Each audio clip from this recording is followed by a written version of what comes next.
చాలా మందిలో ఉన్న అపోహ ఏంటంటే రక్తహీనత. అంటే హిమోగ్లోబిన్ తగ్గిపోగానే క్యాన్సర్‌కి సంబంధించిన లక్షణం అన్నట్టుగా భయపడుతూ ఉంటారు. సో, 99% ఆఫ్ ద సిట్యుయేషన్స్‌లో రక్తహీనత రావడానికి అదే హిమోగ్లోబిన్ శాతం బాడీలో తగ్గడానికి రకరకాల బినైన్ కాజెస్ ఉంటాయి. అంటే క్యాన్సర్ కాని కారణాలే ఎక్కువ శాతం ఉంటాయన్నమాట.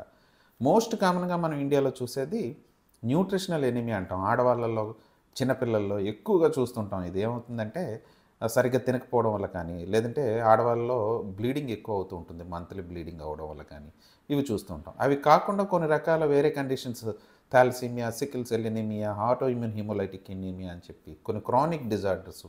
సో, ఇలా రకరకాల కారణాలు ఉంటాయి రక్తహీనతకి. క్యాన్సర్స్ అనేవి చాలా తక్కువ శాతంలో మాత్రమే ఎనీమియాలో అంటే రక్తహీనతలో మనం చూస్తూ ఉంటాం. సో, రక్తహీనత వచ్చిన వెంటనే క్యాన్సర్ ఉందని కాదు. దాన్ని ఇవాల్యుయేట్ చేసుకొని ప్రాబ్లమ్ ఏంటని తెలుసుకుంటే ట్రీట్మెంట్ చేయడం మనకు సులువవుతుంది.